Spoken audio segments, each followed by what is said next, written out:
All right, incredible week 7 here in Texas. My main man holding it down, director of BIG3 Fireball Operations, the one and only Thomas Scott. What you think of overall of week 7, bro? Man, week 7 was real competitive. You know, tight games, guys going back and forth. Guys know what was on the line this week. And they were playing like it. Exactly. Survive or advance for a lot of teams. So when I looked at some of these guys in warm-ups, there was no laughing, there was no joking. These dudes are locked in, business as usual. And to kick it off, I just loved how it started out with Threes Company and Killer Threes. Oh, man. I mean, what an incredible game.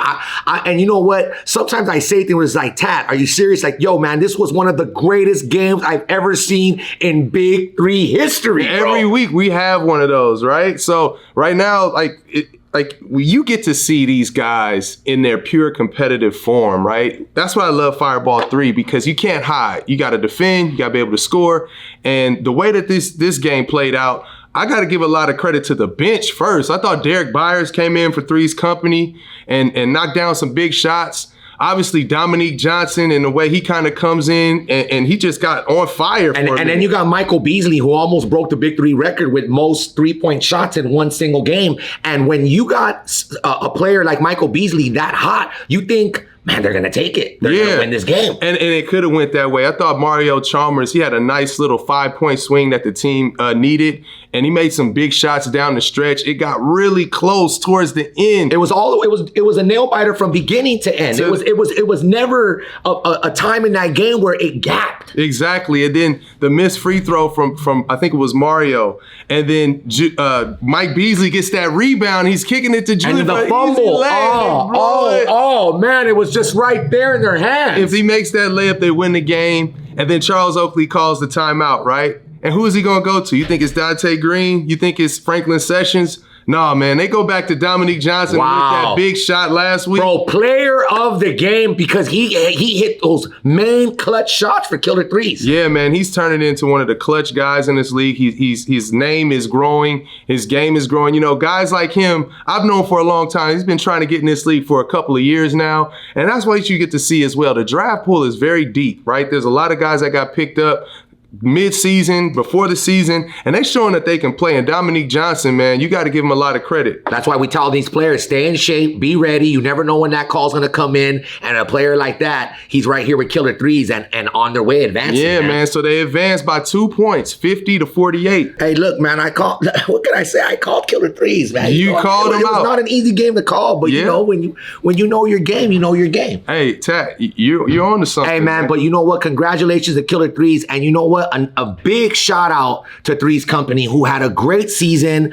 who hung in there. And Michael Beasley, who had his breakout debut season with BIG3, man. Yo, Beasley, man, we hope to see you next year. Yeah, man. When the games were done, I went to the locker room and just kind of dapped everybody up and just appreciated their professionalism coming in to bring it every week. Especially Michael. I was trying to get him to play in this league for years. Shout out to Mario Chalmers for actually making it work as well. And there's just class act guys that come to win. You can see it. It wasn't a free weekend. They were coming out to try and win this whole thing. I thought they could go a lot further. Big time, man. Maybe a little bit of a letdown, but they did come and put it all on the line. And you know what, man? It hurts when you see these teams. I mean, I can see the pain in Threes Company's face, man. I can see it. I felt it. As they were walking into the locker room, I felt it, man. Yeah, man. I mean, it's the joy of victory and the agony of defeat. You're either on one side or the other. You know what I mean? And if you really care, when you do suffer that loss, it's going to be agony. So,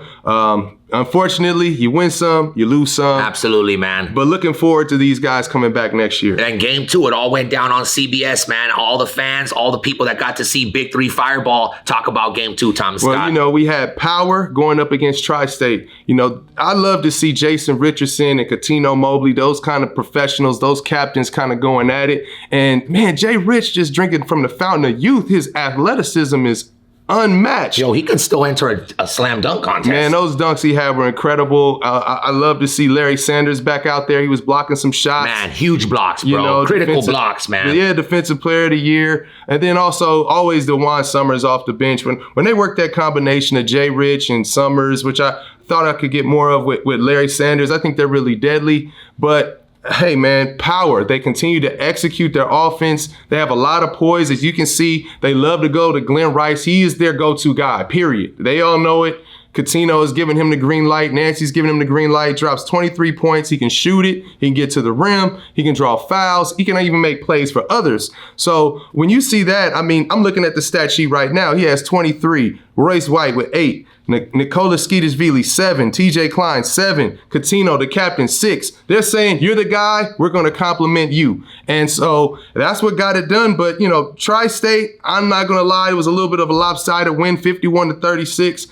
I thought that they left Jay Rich out a little too long, and same with Larry Sanders, you know, the defensive player of the year. This is a critical week. It's a critical game. They should have been in there more minutes. I thought so, but hey, you know, they know their team better than I do, but they get the L, and they still may have a chance to play next week. Okay. So maybe they come in with a little bit more vengeance. I'm in a group thread with them right now, and they're like, we got a second chance, and they're hyped. They're already talking about getting in the gym. So, you know, Tri-State, that's it. You can't win. You can't lose anymore. So, yo, I'm going to tell you what I think is the glue to power, man. It's Nancy Lieberman's coaching. You know what I mean? Watching her from afar, you know, her next to Cuttino Mobley, captain of power. You know, they've been together since day one. They roll together. It's like they have this like tight unit. I had a chance to talk to them in the locker room as well. Let me tell you something, man. Before this game, Nancy Lieberman and Captain Cat, yo, they were focused. BIG3. We're always looking for individual growth and team growth. And as the season has progressed, we've gotten better by virtue of even last week defensively. Huge game last week, by the way. Huge game because we took it up a notch offensively. We are getting to understand each other better. And it's the same thing this week. We are keenly aware that it's a one and done. We know Tri-State like the back of our hand. They know us. And it will come down to execution, their skill and will. We want to have tenacity in what we do, and we want to play smart. And if we play big possessions smart, we feel that, you know, we can do our job and move on. Absolutely. Well, it's a big game against Tri-State. Again, you know, you've been there. It's do or die. It's win or go home. Cat, before we get out of here, Cat. Captain of you had a huge game last week. Anything before we you know, week 7? Anything before? What kind of jitters? What kind of feelings does a captain of power have before a big game like this, man? I don't really have jitters. I think we're starting to play up to our potential, and just collectively, if we just stay together. I saw that we are we're one of the top teams in assists, so we're working together. We did start off a little slow in the beginning of the season, but that's past us right now. So I mean, when it's important, we had a whole bunch of important games like this, Nancy and I, before. So you know, I'm confident with the guys that we have, you know, and to be the stars that they are, and just going to let the chips fall where they may. And what I like about it, I think it's a give and take situation with coaching and in the feel of the guys that you have. I think she's realized I got to let Glenn kind of go a little bit, you know, whether it's structured or unstructured. But when things get tight, she's ready to put something in to get a bucket or a stop or whatever they need to win the game. And then at the end of the day, she's figured out how to get everybody a piece of the pie. Everybody scored. Everybody had a few assists, rebounds. And when you're able to win like that, basketball is fun, right? Yeah. You're not just standing there. You're not just on the bench. You're a part of it, whether it's a little or a lot, but it all adds up when you're going up to 50 in Fireball. So, you know, shout out to Power and getting that one done. All right, man. Tri-State, man. You know what you got to do. You know, coming into week 8. Okay, man. Final game of the weekend right here in Texas. It was great. The fans had a great time. Make sure you get your tickets next week, big3.com. Thomas Scott, break it down. Well, you know, we had Trilogy versus Ghost Ballers. This was another one I thought was going to be interesting because if you could remember, there was a little bit of back and forth with Ghost Ballers. They played earlier on this in the season. They were up maybe 20 points, I believe. Yeah. And then Isaiah Briscoe went Briscoe, which is Fireball on fire. So this one, I thought they had a little bit more of team involvement. Yeah, Earl Clark, who man, he played incredible. He had 16 points, 13 rebounds, 6 assists. Yo, is Earl gonna get his juice in this league or what, man? But this guy's been playing great game since day one, Since day one, man. And also, you know, he's been leading the league in steals. He might have broken the steals record, but he also got 2 blocks. So they're doing it on both ends. Amir Johnson came in there, 16 and 14 rebounds. And when you got that kind of effort, man, and Briscoe, really, he wasn't even leading the team in scoring this one. It was a group effort. Shout out to Ghost Ballers. When it's group effort, those kinds of groups, that's what wins games. Exactly. So you could tell Ghost Ballers' plans was to slow down Briscoe. But what does Briscoe do? He passes. You know, he passes, he rebounds, he does everything he needs to do to win the game. But, you know, it's kind of sad with Ghost Ballers, man. You know, they're eliminated at this point. Every year they kind of get on this hot start. Like they won 3 in a row to get going, and then they just plummet. Right, man. And I gotta agree on that, Thomas. You know, and I don't know what it is, but you know, Iceman, you know, his son, they do a good job with this team, but for some reason down the stretch, it just falls apart. I think the refs, I think the game, I think the atmosphere, something got into Mike Taylor's head today, man. You know what I'm saying? I don't know what it could have been. Maybe one moment he did get a tech. But at the end of the day, man, it was a lopsided win, 50-35. And, you know, shout out to Ricky Davis, shout out to Darnell Jackson, Chris Johnson, man. We appreciate you guys. You guys come in every week and ball out.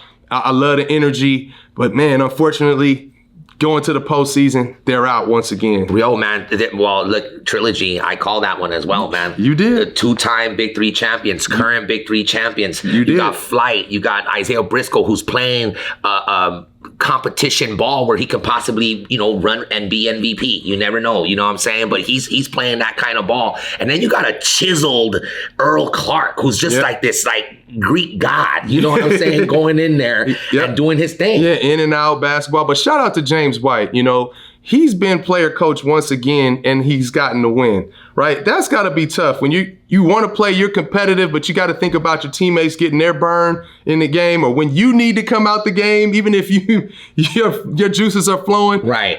So shout out to him. Obviously, Stack Jack was not there, but he will be back next week. And the team is just holding it down. I think a lot of this has to do with James White. We don't talk about him scoring, but at the end of the day, he has the leadership. He's the only one in the league that's won 2 championships. So how crazy would it be if he won a 3rd? Man, and you know what? It wouldn't be surprising. Trilogy is playing that kind of ball. Yeah, man, I agree. And he'd probably be the Robert Horry of the Big 3 at that point. That'd be great, man. All right, man. Director of Fireball Operations, the one and only Thomas Scott, break it down for you. Another week here at the Big 3. Week 8, we're back here in Texas. Make sure you get your tickets at big3.com. Big 3.